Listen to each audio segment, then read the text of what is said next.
Hallelujah. परमेश्वर पिता का फिर से एक बार हम धन्यवाद करते हैं आज के दिन और समय के लिए। परमेश्वर ने हमारे जीवन में फिर से एक दिन को जोड़ा है कि हम उसकी आराधना कर सके, उसके नाम की बड़ाई कर सके। हालेलुया। आइए हम देखते हैं परमेश्वर के वचन में लिखा है एक जगह कि बढ़ती न पूरब से आती है न पश्चिम से आती है, पर कहाँ से आती है? परमेश्वर की ओर से आती है। बढ़ती न पूरब से आती है न पश्चिम से आती है, बल्कि परमेश्वर की ओर से आती है। है ना? क्योंकि बढ़ोतरी जो है केवल परमेश्वर की ओर से आती है। और हम आज देखते हैं इस बातों को कि बढ़ोतरी एक ऐसी चीज है जिसका हर एक के लिए बहुत ही जरूरी है। हर एक के लिए क्या है? बहुत ही जरूरी है।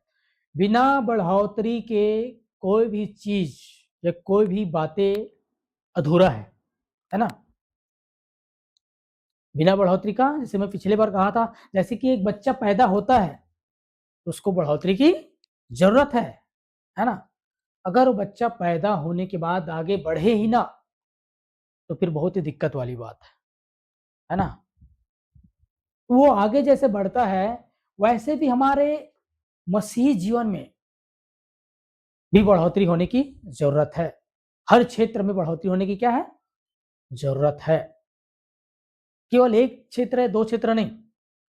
आपके जीवन के हर क्षेत्र, शारीरिक क्षेत्र, भौतिक क्षेत्र, आत्मिक क्षेत्र, आर्थिक क्षेत्र, पारिवारिक क्षेत्र, जिस भी क्षेत्र की बातें हो, हर क्षेत्र में क्या होना चाहिए? बढ़ोतरी की जरूरत है। और अगर किसी क्षेत्र में आप बढ़ोतरी नहीं कर पा रहे हैं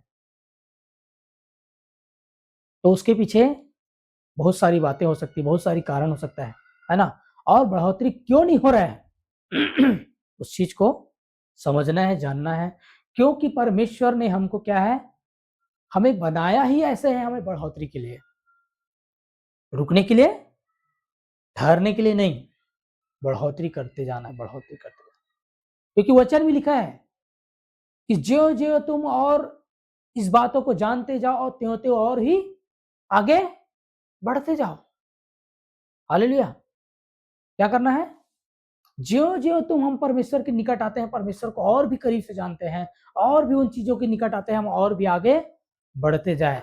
वचन इस बात को हमारे लिए पूरा प्रमाणित करता है। क्या है? बढ़ोतरी हमारे जीवन में होना चाहिए। हालेलुया। देखिए एक वचन निकालिए। लेकिन आज हम देखते हैं बहुत सारे लोगों के जीवन में वो बढ़ोतरी ठहर गए हैं। समझ रहे हैं? किसी भी क्षेत्र में बढ़ोतरी को नहीं देख पा रहा है आज बहुत सारे लोग, और वो प्रभु में है सालों से, हमेशा संगति में है, प्रार्थना में, दुआ में, आराधना में है, हर एक मीटिंग अटेंड करते हैं, सब चीजों में बना हुआ है, लेकिन उनके जीवन में जो बढ़ोतरी होना चाहिए, उसके घर के अंदर, उसके परिवार के अंदर, उसके बच्चों के अंदर, या उसके और भी अलग क्षेत्रों के अंदर, चाहे वो आत्मिक क्षेत्र के अंदर बढ़ोतरी की बात हो, चाहे वो शारीरिक बातों में हो, चाहे घर के अंदर और किसी बातों में हो, चाहे आर्थिक क्षेत्र में बातें हो, वो बढ़ोतरी नहीं हो पा रहा है, वो ठहर गया है। पर भी आज लोगों को नहीं समझ में आता है और वो संतुष्ट रहते हैं। क्या रहते हैं? संतुष्ट रहते हैं। ये सोचते हैं कि ये परमेश्वर की इच्छा है मेरे लिए कि मैं ऐसी ही दशा में रहूं, जबकि ये बिल्कुल गलत है। परमेश्वर की कभी ऐसी इच्छा नहीं है कि आप क्या करें? उसी दशा में रहे। परमेश्वर की कभी ऐसी इच्छा नहीं होगी कि आप जो तकलीफ और समस्या का सामना कर रहे हैं उसी दशा में रहे, वो आप उससे बाहर निकलो, आगे निकलो। ये परमेश्वर की इच्छा है। परमेश्वर की कभी इच्छा नहीं होगी कि आपके बच्चे केवल एक ही क्लास में रहे, आगे ना बढ़े। ये परमेश्वर की इच्छा नहीं है।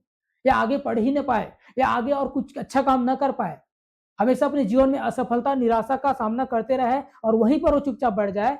ये परमेश्वर की इच्छा नहीं है। अगर ऐसा जीवन में है, परिवार के अंदर है, तो आज अपने उन चीजों को समझने और जानने की जरूरत है कि क्या कारण है और क्यों नहीं हो रहा है।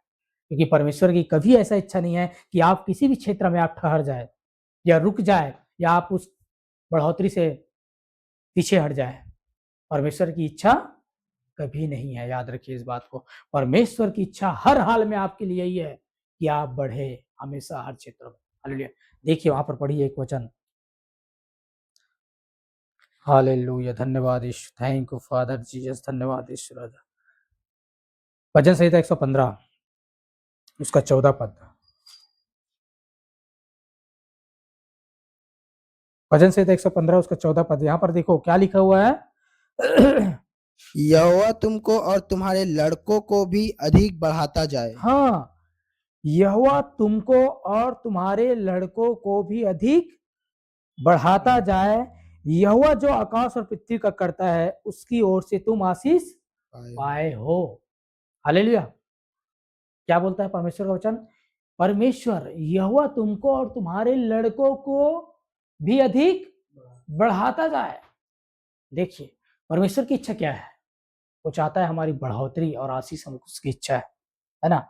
हम पिछले बार भी इस बातों को देखे थे कि परमेश्वर की इच्छा है हम आशीष होने के लिए ठहराए गए हैं, बनाए गए हैं। क्योंकि जब उसने आदम को बनाया तो उसने क्या किया? उसने आशीषित किया उसको, और वो अधिकार और सामर्थ्य दिया, और उसने कहा कि तुम पृथ्वी पर पूरे हर चीजों पर कब्जा करो, अधिकार लो, और उसने उसको आशीष किया और फलो फूलो और पृथ्वी में भर जाओ। जब वो आशीष वहां से आ रहा है तो वो आता ही रहेगा ना हमारे लिए, क्योंकि उसने शुरुआत से ही आशीष को जोड़ दिया मनुष्य के जीवन के साथ। आशीष को उसने जोड़ के दे दिया है कि तुम आशीष हो और फलो फूलो करके। ये नहीं कि उसने हमको श्राप के साथ जोड़ दिया है, तुम हमेशा कमी घटी में, हमेशा निराशा में, हर एक दुख में, तकलीफ में रहो। ये नहीं। हालेलुया। क्योंकि वो जो है वो शैतान की ओर से है, क्योंकि हर एक अच्छी वस्तु परमेश्वर की ओर से है। मतलब बुरी वस्तु किसकी ओर से है? शैतान की ओर से है, जिसका आज मनुष्य सामना करता है अपने जीवन के अंदर, अपने परिवार के अंदर, अपने कई क्षेत्रों के अंदर। जिस बातों का, जिस परिस्थितियों का सामना कर रहा है, वो परमेश्वर की ओर से नहीं है, क्योंकि हर एक अच्छा दान और वरदान परमेश्वर की ओर से आती है। बुरी बात की परीक्षा नहीं होती, और ना ही परमेश्वर किसी बातों से परीक्षा लेता है किसी का। स्वयं आप इस बात को भी समझ जाइए। वो किसी को परीक्षा में डालने के लिए बुराई और को नहीं भेजता, हो किसी को बुराई में नहीं डालता, किसी के जीवन में दुर्घटना या बीमारी को नहीं भेजता परमेश्वर कि इसकी परीक्षा लूं, इसको देखूं परखूं कि ये विश्वास में खरा है या नहीं। याद रखिए एक बात को, परीक्षा अगर आती है जरूर, पर वो शैतान की ओर से आती है। किसकी ओर से आती है? शैतान की ओर से आती है, कि वो हमारे जीवन की उन चीजों के कारण से, उसको मौका और अवसर के मिलने के कारण से वो परीक्षा हमारे जीवन में, मनुष्य के जीवन में लाता है, जिसका जिम्मेदार स्वयं मनुष्य होता है, परमेश्वर नहीं। फिर बाद में भले वो परमेश्वर को दोष देते हैं, परमेश्वर बोलते हैं कि देख परमेश्वर मेरे साथ कैसे कैसे परीक्षा ले रहा है।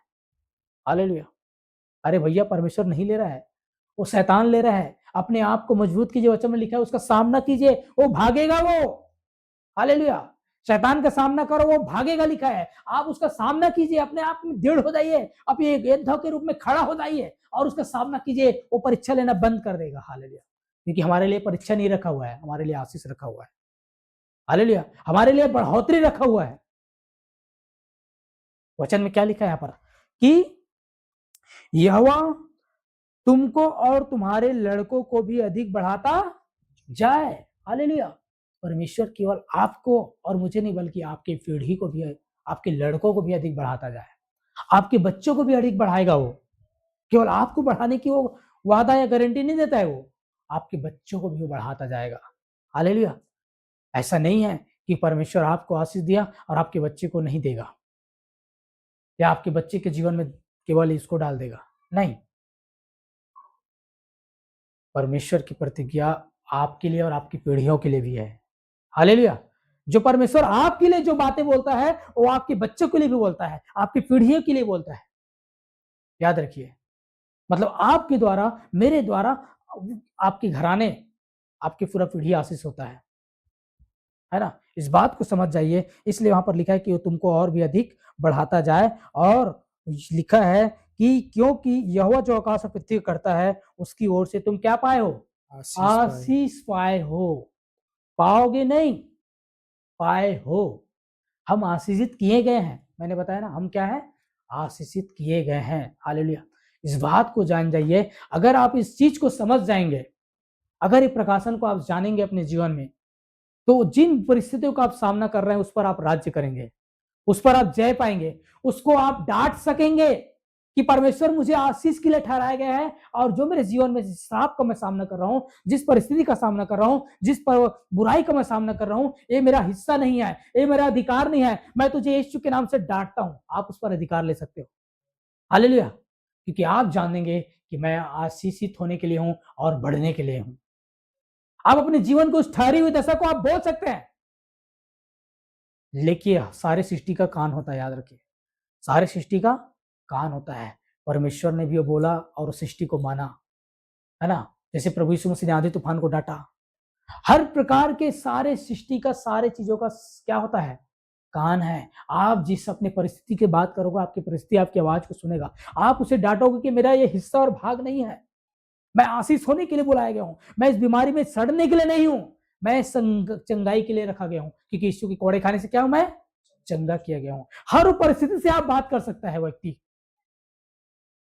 क्योंकि मैं इसलिए ठहराया गया हूं, क्योंकि मैं बढ़ोतरी के लिए ठहराया गया हूं।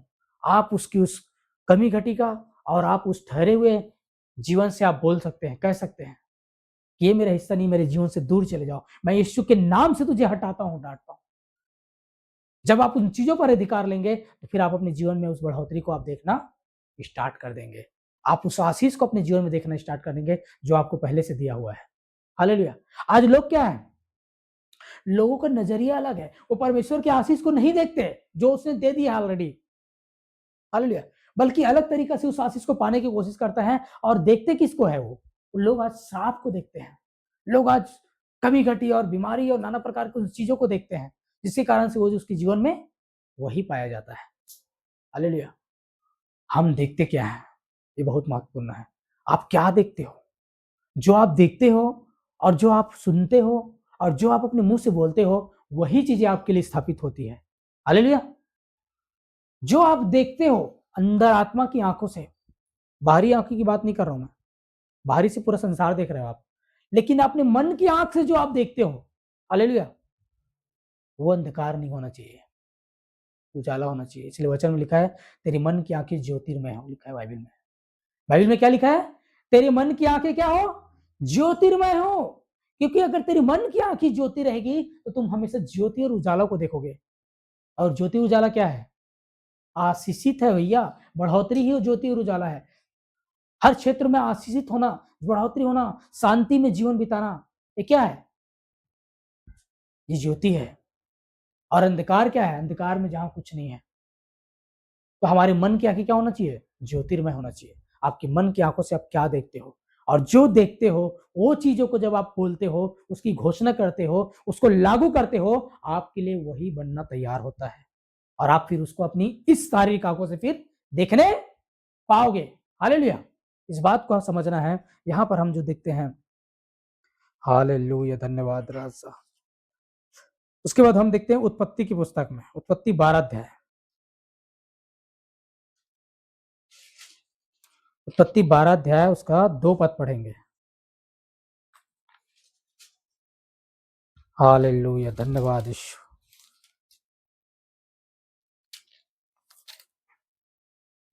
और मैं तुझसे एक बड़ी जीत बनाऊंगा, मैं तुझसे एक बड़ी जाति बनाऊंगा और तुझे आशीष दूंगा और तेरा नाम महान करूंगा और तू आशीष का मूल होगा। हाँ, यहाँ पर क्या लिखा है?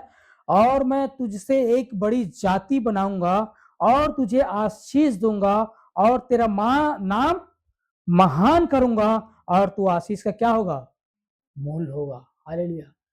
परमेश्वर ये जो वचन जो है ना, अब्राहम को जो उसने कहा, वो आज आपको और मुझे भी कहता है कि मैं क्या करूंगा? तुझे आशीष दूंगा, मैं तुझसे एक बड़ी जाति बनाऊंगा और तुझे आशीष दूंगा और तेरा नाम महान करूंगा और तू आशीष का क्या होगा? मूल होगा। याद रखिए, परमेश्वर आपके लिए और मेरे लिए क्या बोलता है? आपके और मेरे लिए आशीष रखा है। वो कमी घटी के लिए नहीं है। आप उस श्राप में जीवन बिताने के लिए नहीं है, उस नाना प्रकार की उस परिस्थितियों में, हालातों में जीवन रहने के लिए नहीं है। आप वहां से बाहर निकलिए। आप कहिए उन परिस्थितियों से कि मेरा ये हिस्सा नहीं है, मेरा ये भाग नहीं है, मैं आशीष का मूल ठहराया गया हूं।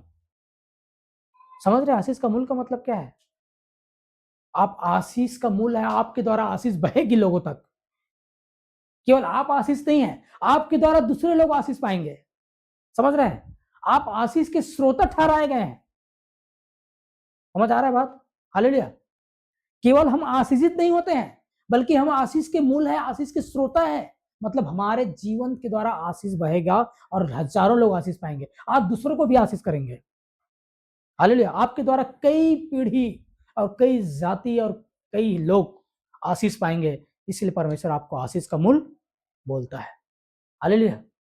इस बात को समझ जाए कि हम आशीष होने के लिए बुलाए गए हैं, और इसके लिए, इस आशीष में चलने के लिए एक सिद्धांत है जो मैं आज यहां पर बताना चाह रहा हूं।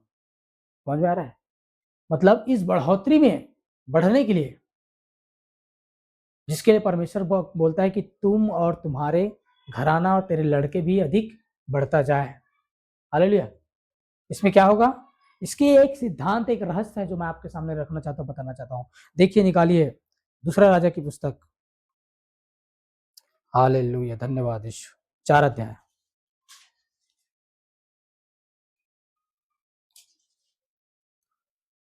Glory Jesus, thank you master. दूसरा राजा 4 अध्याय। यहां पर हम देखते हैं, एक घटना को देखते हैं, है ना। 4 अध्याय उसका 1 पद से मैं यहां पर पढ़ रहा हूं, ध्यान से समझना। यहां पर भविष्यवक्ताओं के चेलों की पत्नियों में से एक स्त्री ने एलीशा की दुहाई देकर कहा, तेरा दास मेरा पति मर गया, और तू जानता है कि वह यहोवा का भय मानने वाला था, पर जिसका वह कर्जदार था वह आया है कि मेरे दोनों पुत्रों को अपने दास बनाने के लिए ले जाए। हालेलुया। यहाँ पर एक जो घटना घटा है, एलीशा के पास उसका जो है ना, उसके जो दास है, एक उसकी विधवा, उसकी मतलब पति जो खत्म हो चुका है, उसकी पत्नी उसके पास आई है, जिसके 2 बच्चे हैं। समझ आए? और वो जो उसके पति जो किसी से कर्ज लिया हुआ था, है ना, और वो कर्ज जो लिया हुआ था, वो कर्जदार उसके पास आ रहा है कि मुझे तू अपने दोनों बच्चे को दे दे कि मैं इसको अपना मजदूर बनाऊं, क्योंकि तू पैसा तो वापस किया नहीं है तेरा पति जो मर गए, और तुम लोग भी नहीं कर पाओगे, है ना। तो उस स्त्री के पास आकर के क्या है, वो उसके दोनों बेटों को वो मांग रहे थे अपनी मजदूरी के लिए, अपने कर्जा की वापसी करने के लिए। तो इस बात को ये जो है, स्त्री जो है एलीशा के पास आकर के बोल रहा है कि ऐसी ऐसी बात है, मेरा पति जो तेरा दास था वो खत्म हो चुका है, और जिससे वो उधारी लिए थे वो आकर के हमारे बच्चे को मांग रहे हैं। हालेलुया। एक कर्ज की परिस्थिति है यहाँ पर, है ना। और यहाँ पर एलीशा क्या बोलता है, देखिए हम आगे पढ़ते हैं इस घटने में। एलीशा की दुहाई देकर कहा, तेरा दास मेरा पति मर गया, और तू जानता कि वह यहोवा का भय मानने वाला था। देखिए क्या था, परमेश्वर का भय मानने वाला था। आज भी लोग, आज ही जो परमेश्वर के भय मानने वाले लोग, ये उस समय था, कर्ज में आज ही बहुत सारे लोग रहते हैं, है ना। पर जिसका वह कर्जदार था वह आया है कि मेरे दोनों पुत्रों को अपने दास बनाने के लिए ले जाए। एलीशा ने उससे पूछा, मैं तेरे लिए क्या करूं? अब ध्यान पूर्वक समझना है यहाँ पर, है ना। इस घटना से हम क्या सीखने मिलते हैं वो यहाँ पर पता चलेगा। एलीशा ने उससे पूछा, मैं तेरे लिए क्या करूं? मुझे बता कि तेरे घर में क्या है। उसने कहा, तेरी दासी के घर में 1 हांडी तेल को छोड़ और कुछ नहीं है। हालेलुया। तो समझ में आ रहा है? एलीशा उसको पूछ रहा है कि मैं तेरे लिए क्या करूं? सुनने ध्यान पूर्वक, ठीक है। और दूसरा जो बात है वो क्या पूछ रहा है पता है? एलीशा ने उससे पूछा, मैं तेरे लिए क्या करूं, है ना। और उसके बाद बोलता है, मुझे बता कि तेरे घर में क्या है। देखिए, वो बोल रहा है मैं तेरे लिए क्या करूं, ये भी बोल रहा है, और ये भी बोल रहा है कि मुझे बता तेरे घर में क्या है। मतलब तू क्या दे सकती है? सोचिए, ये अलग अलग, दोनों अलग बात है। मैं तेरे लिए क्या करूं ये भी पूछ रहा है, और दूसरी बात है बता तेरे घर में क्या है, मतलब तू क्या दे सकता है, मतलब उससे कुछ, मतलब वो एलीशा ये चाहता है कि तू और क्या दे सकता है, तेरे पास क्या है। जबकि उसकी परिस्थिति क्या है, ऑलरेडी कर्ज में है। उसकी परिस्थिति ऑलरेडी कर्ज में है, उसकी परिस्थिति दयनीय है। लेकिन एलीशा उसको ये बोल रहा है कि तेरे पास क्या है। हालेलुया। और वो बोल रहा है कि मेरे पास एक हंडी तेल है और इसके सिवाय कुछ भी नहीं है। मतलब एलिसा क्या कहना चाह रहा है यहां पर, जबकि होना क्या चाहिए यहां पर, मैं तेरे लिए क्या करूं वो, और उसको क्या है करके उसको पूछने की जरूरत नहीं। आज के जमाने में हम क्या सोचते हैं, लोग अगर होता तो अरे कैसा है, उसका अपने से कुछ मदद कर देना चाहिए, तो उनको तेरे पास क्या है करके मांग रहा है ना। समझ रहे बात। यहां पर क्या हुआ, एलिसा ने कहा कि तेरे पास क्या है ना। अब इसका अर्थ, आत्मिक अर्थ क्या है पता है, हमारे पास क्या है, वो ये चाहता है कि तेरे पास जो है वो तू दे। हालेलुया। ये रहस्य है बढ़ोतरी का। मतलब परमेश्वर चाहता है कि उसके लोग उदार हो जाए, देना सीख जाए पहले, है ना। और जिसके जीवन में उदारता नहीं होता है, जो देना नहीं जानता है, वो बढ़ोतरी को भी नहीं देख पाता है। याद रखिए, याद रखिए, केवल धन दौलत, आज संसार के लोग पास, बहुत सारे लोग पास है, केवल धन दौलत गाड़ी बंगला ही बढ़ोतरी नहीं है। समझ रहे बात को। केवल पैसा धन संपत्ति ही बढ़ोतरी कम एकमात्र चीजें नहीं है, बहुत सारी चीजें हैं। आज संसार में लेख देखिए कितने लोग धनवान पड़े हैं, लेकिन उसको एक एक घंटा की जीवन उसके लिए बहुमूल्य है। एक एक घंटा बहुत मुश्किल से बिता रहा है वो, उसके पास करोड़ों भरा पड़ा है, लाखों और करोड़ों है, लेकिन वो लोग क्या है, एक एक घंटे के जीवन के लिए कई करोड़ों चुका रहे हैं वो। आज कई लोग आईसीयू में हैं, सांस ले रहे हैं, ऑक्सीजन के लिए कई करोड़ों रुपया भुगतान कर रहे हैं। समझ में आ रहा है। मतलब वो करोड़ों की संपत्ति होने के बावजूद भी उसको जीवन नहीं दे पा रहा है। समझ में आ रहा है।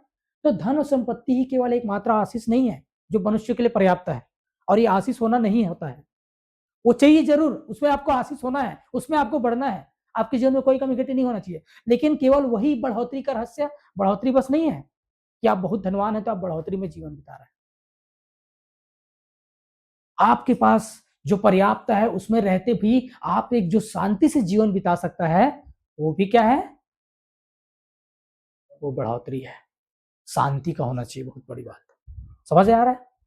शांति का होना बहुत इंपॉर्टेंट है। इसलिए वचन में लिखा है संतोष सहित भक्ति बहुत बड़ी कमाई है। संतोष, जिसमें आपको संतोष हो, जिसमें आपको शांति हो, संतोष सहित भक्ति बहुत बड़ी कमाई है, वचन में लिखा है। और यहां पर जो एलिसा जो बात बता रहा है, उससे पूछ रहा है उस विधवा स्त्री से कि तेरे पास क्या है वो ला के दे, है ना। वही नहीं कहा कि चल मेरे पास है, मेरे पास जो है मैं तुमको दे देता हूं। वो ऐसा कर सकता था, वो एलिसा के पास बहुत कुछ था, ऐसा नहीं कि नहीं था। वो चाहता था वो, ठीक है मैं तेरा ये को कर्जे को छूट देता हूं तेरा पूरा, लेकिन उसने क्या बताया, एक रहस्य को बताया। वो एलिसा शायद अपने में से दे देता एक बार, समझ में आ रहा है, अपने में से एक बार उसको दे भी देता, वो एक बार में वो छुटकारा भी पा जाती, लेकिन आगे वो बढ़ोतरी में कैसे जीना है वो नहीं जान पाती। आज उसी प्रकार आज भी हमारे सामने यही बात है। आज हो सकता है आपके और मेरे पास कई लोग आते हैं, कई लोगों को हम मदद कर सकते हैं, हमको करना भी चाहिए, लेकिन आप उसके लिए एक बार जो मदद करेंगे वो उसके लिए एक ही बार रहेगा, लेकिन वो नहीं जानेगा कि कैसे उसको एक बढ़ोतरी में, एक जय में जीवन बिताना है। समझ में आ रहा है। इसलिए उसको जरूरत है एक बढ़ोतरी का रहस्य को बताना सिखाना, मतलब देना सीखना है, उदार होने की जरूरत है। हालेलुया। अगर कोई उदारता नहीं दिखाएगा, कोई देना नहीं जाता है, कभी उसका हाथ नहीं खुलता है, कभी दूसरों के दुख में देकर के वो उसका हृदय नहीं पिघलता है कि उसके लिए मैं कुछ कर दूं करके, वो आदमी बढ़ोतरी को नहीं पाएगा, बढ़ोतरी को नहीं जान पाएगा, है ना। हो सकता है बहुत सारा संसार की वस्तुएं उसके पास होगा, धन दौलत, लेकिन वो अन्य चीजों में वो अपने जीवन को नाश करेगा। वो समझ में आ रहा है ना। मैं बोल बताया ना, अभी उदाहरण दिया, करोड़ों हो सकता है, लेकिन एक एक मिनट के लिए उसको करोड़ों अदा करना पड़ता होगा। वो शांति का जीवन नहीं है, फिर वो करोड़ों और लाखों कोई काम का नहीं है, जिसके लिए आप उसको एक एक श्वास के लिए करोड़ों अदा करना पड़ रहा है, भुगतान करना पड़ रहा है, जिसके लिए परमेश्वर ने हमको जीवन और श्वास यूं ही संयंत में दिया है। हालेलुया। वो आशीष नहीं है। मैं क्या बताना चाह रहा हूं, जब एक मनुष्य के जीवन में जब वो देने की प्रवृत्ति या उदार होता है, तो क्या होता है, वो परमेश्वर की ओर से उसके जीवन में बढ़ोतरी आता है। आज इस वचन के द्वारा परमेश्वर कहता है कि तेरे पास क्या है। एलीशा ये बात क्यों बोल रहा है पता है? क्योंकि एलीशा ने सीखा था। ये अपने गुरु से सीखा था, किससे पता है? एलिय्याह से। और एलिय्याह ने भी यही काम एक बार किया था। उस सारपत नगर की विधवा स्त्री एलिय्याह के पास आई थी, है ना?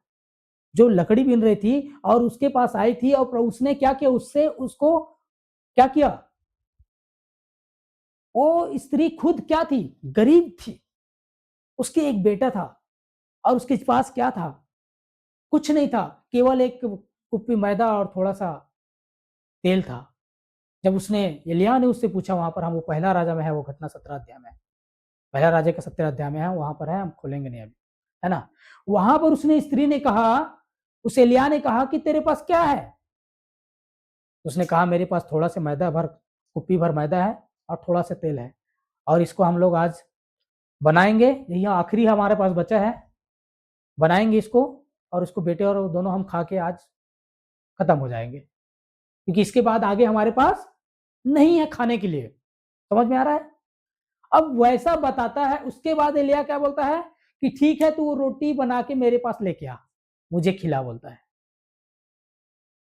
वो बोल रहा है कि आज हम रात खा के खत्म हो जाएंगे, सो जाएंगे, मर जाएंगे, क्योंकि आगे की सुबह के लिए हमारे पास कुछ नहीं है और भयंकर अकाल पड़ा है देश में, खाने को कोई वस्तु नहीं है। समझ में आ रहा है? एलिय्याह ने बोला कि वो बना के मुझे लाके दे। हालेलुया।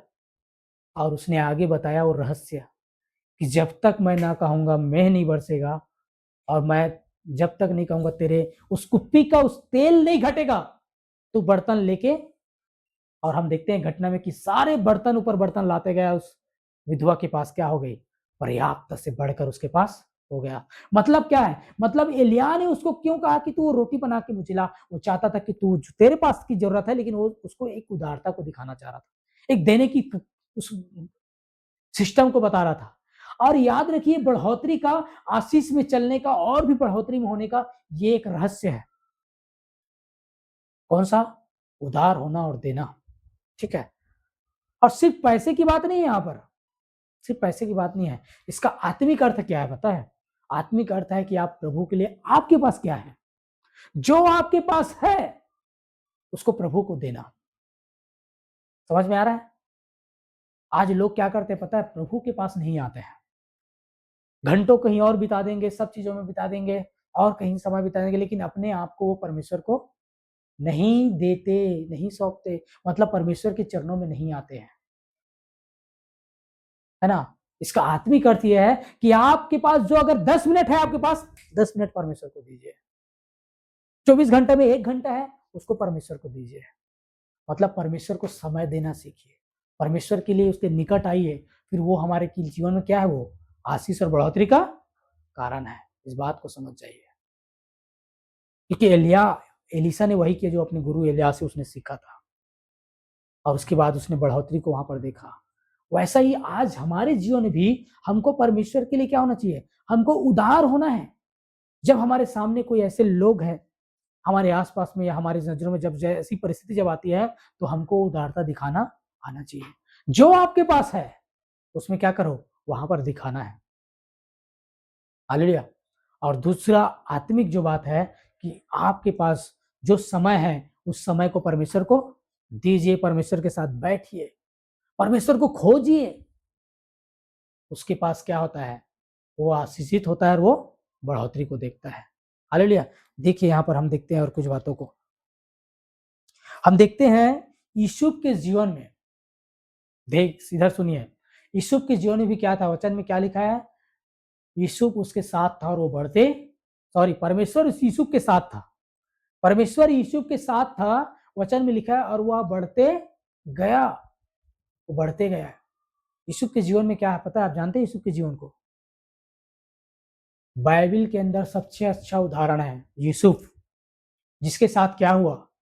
जिसके साथ उसके भाइयों ने उसको बेच दिया मिस्रियों के हाथ में, और उसने उस दशा में अपने भाइयों पर कुड़कुड़ाया नहीं, बुड़बुड़ाया नहीं, उसका विरोध नहीं किया, उसके प्रति जलन बैर भावना नहीं किया, बल्कि जब जरूरत पड़ा तो उसने खुल करके उनकी मदद किया। जब वो मिस्र देश का राजा, प्रधानमंत्री बन गया, और जब उसके भाई लोग उस अकाल में उस भूखे मर रहे थे, उसने उसको भोजन खिलवाया और सारी चीजें दिया। उसने बदला नहीं लिया, चाहता तो कर सकता था, अब मैं नहीं दूंगा, अब तुम लोग मेरे साथ ऐसा किए हो, मुझे मरने के लिए डाल दिए थे। हालेलुया। पर उसने क्या किया? कभी उड़ाया नहीं, बल्कि क्या किया, उसको अपना मतलब इतने अंदर एक नम्रता, एक दीनता को उसने दिखाया। और वचन कहता है कि परमेश्वर ने यूसुफ को इतना बढ़ाया कि वो जिस घर में था वहां विश्वास हो गया और पूरे देश के लिए क्या बना दिया, उसको अधिकारी बना दिया, प्रधानमंत्री बना दिया, है ना। तो यीशु परमेश्वर के अधीनता में था, दीनता और नम्रता में था और उदार था वो, है ना। ये परमेश्वर का क्या है, हमारे लिए ये है। और परमेश्वर के वचन में एक बात लिखा है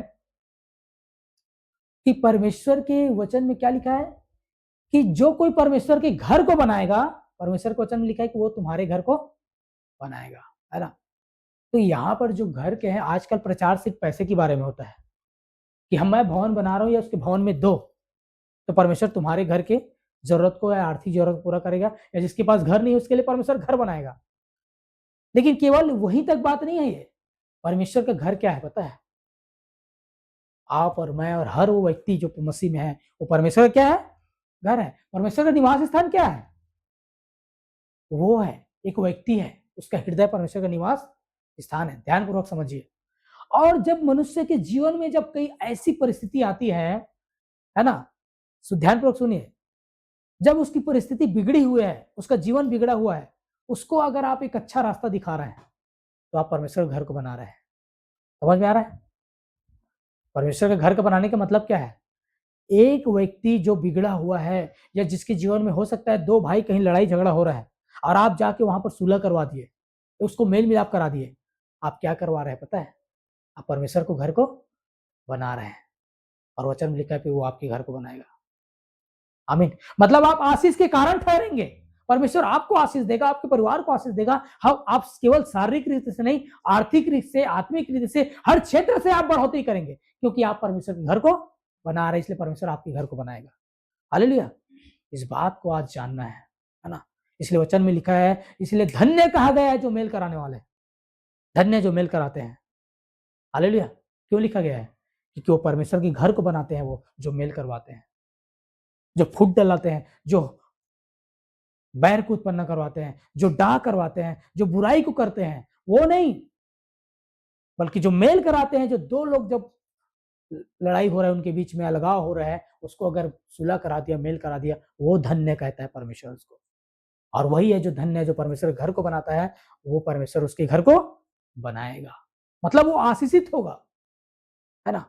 मेरे कहने का मतलब क्या है? जो आपके पास परमेश्वर ने आपको जो दिया है, जो तोड़े, उसको परमेश्वर के लिए इस्तेमाल करना है। जो समय आपको दिया है, उसके लिए परमेश्वर को महत्व देना है। केवल संडे चर्च चले जाना, उसके बाद पूरा टाइम खत्म, पूरा एक हफ्ता फिर से फ्री, फिर से उसी संडे को हम आके प्रभु के सामने घंटा 2 घंटा बैठ जाएंगे, ये काफी नहीं, ये पर्याप्त नहीं है।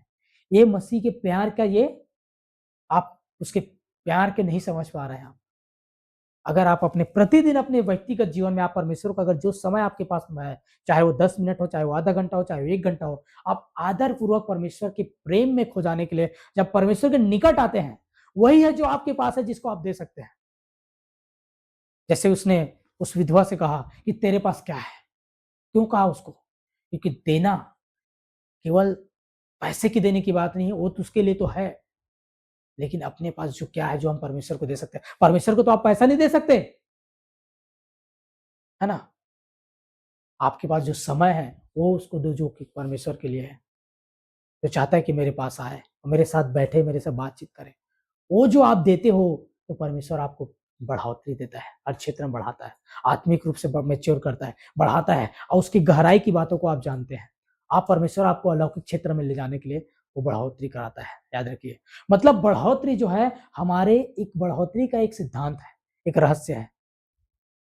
बढ़ोतरी अपने आप नहीं आती है, बढ़ोतरी का रहस्य है, क्या है?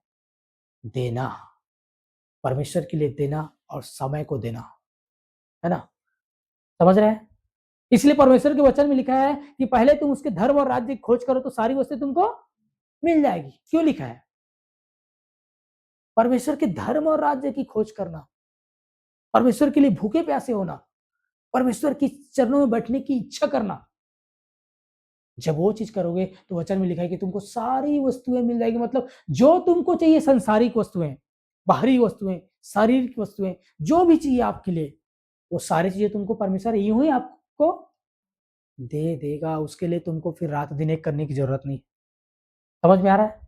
मतलब आप परमेश्वर के धर्म और राज्य की खोज कर रहे हैं, आप परमेश्वर के लिए भूखे प्यासे होना सीख रहे हैं, परमेश्वर को समय दे रहे हैं, परमेश्वर के लिए आप उदार हैं, किसी जरूरतमंद के लिए आप अपने हाथ को खोल रहे उदार बन रहे हैं, और परमेश्वर के राज्य की खोज में आप लगे हुए हैं, तो वचन में लिखा है कि तुमको सारी वस्तुओं तुम्हें दे दी जाएगी। परमेश्वर के धर्म और राज्य की खोज करोगे, तुमको सब वस्तु क्या है, मिल जाएगा। मतलब हमको परमेश्वर जो हमको चाहिए वो हमारे लिए यूं ही वो सारी चीजों को हमारे लिए जोड़ देता है। जो चीज हमारे लिए वो सब चीज हमारे साथ में जोड़ देते हैं। इसलिए क्या करना है हमको परमेश्वर के धर्म और राज्य खोज करना है। मतलब उसके लिए हमको भूखा प्यासा होना है, परमेश्वर के लिए हमको समय निकालना है। हालेलुया। फिर आप अपने जीवन में बढ़ोतरी को प्रतिदिन, दिन प्रतिदिन आप बढ़ोतरी को अपने जीवन में देखते जाओगे, बढ़ते जाओगे, बढ़ते जाओगे। हालेलुया। इसलिए हमको क्या करना है, हमको इस रहस्य को और उद्देश्य को जानना है, क्योंकि परमेश्वर हमको बढ़ोतरी के लिए ठहराया है, बढ़ोतरी के लिए बनाया है। हालेलुया। परमेश्वर इन वचनों के द्वारा सबको आशीष दे।